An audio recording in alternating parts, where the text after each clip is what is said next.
Est-ce que c'est le retour d'un mythe ou un coup de nostalgie raté? Goldorak, le festin des loups, Goldorak, un nom, un cri de guerre, une génération entière. Si t'as grandi dans les années 70, 80, 90, Goldorak c'était pas juste un dessin animé, c'était un choc culturel, un robot géant, sombre, tragique, violent, à une époque où les dessins animés parlaient encore de bisous et d'amitié. Et en 2023, miracle, qui revient, Goldorak qui revient en jeu vidéo. La vraie question c'est pas est-ce que le jeu est bon, la vraie question c'est est-ce que Goldorak pourrait encore exister en jeu vidéo aujourd'hui. L'histoire est très fidèle, peut-être trop. Goldorak, le festin des loups, reprend fidèlement l'animé original, trop fidèlement même. On incarne Actarus, prince déchu, réfugié sur Terre, pilote du robot le plus puissant de l'univers pour repousser l'empire de Vega. Pas de réécriture moderne, pas de twist audacieux, pas de prise de risque narrative. Et c'est à la fois la plus grande qualité du jeu et son plus gros défaut. Pour les fans, c'est vraiment cool, musique iconique, personnages respectés, scènes cultes recréées.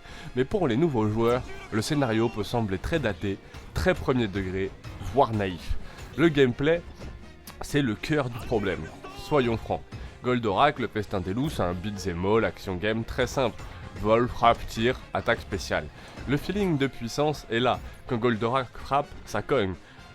Les attaques iconiques font plaisir, mais les combats sont répétitifs, très peu de profondeur, peu de mécaniques vraiment variées, peu d'ennemis variés, la caméra souvent capricieuse et la difficulté très mal équilibrée.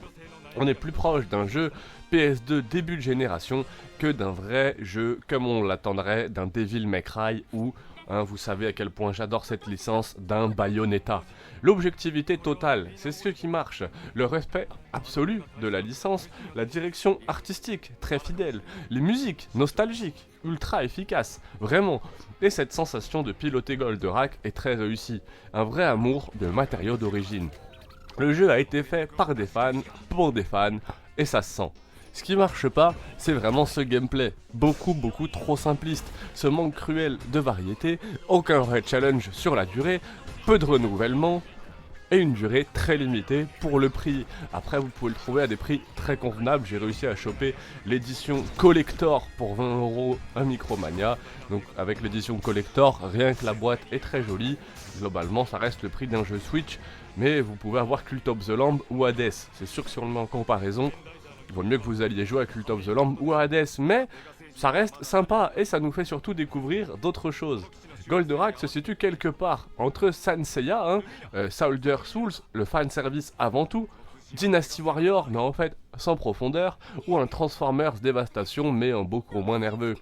Si tu attendais un vrai action game moderne, tu vas être vraiment déçu. Par contre, si tu veux revivre ton enfance manette en main, tu peux être touché, ou si tu as envie de découvrir l'histoire de Goldorak, tout simplement, de découvrir un peu son univers, et bah ça peut être assez sympa pour toi, tes parents t'en ont peut-être sûrement parlé.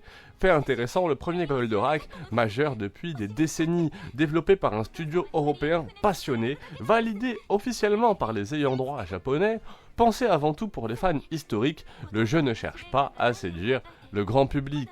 À qui justement s'adresse ce jeu? Et bah si t'es fan de Goldorak, le jeu va te faire sourire, il va même t'émouvoir. Si tu es un joueur exigeant, tu verras vite les limites.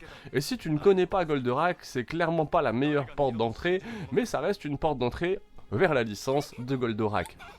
Un verdict honnête, vous savez qu'on est toujours honnête sur cette chaîne. Goldorak, le festin des loups, c'est pas un grand jeu. Mais c'est pas un mauvais jeu non plus, c'est un objet nostalgique, imparfait, limité, mais extrêmement sincère et respectueux. Un jeu qui ne cherche pas à révolutionner quoi que ce soit, c'est un jeu qui te dit simplement « Est-ce que tu te souviens ?» Et souvent, parfois, ça suffit.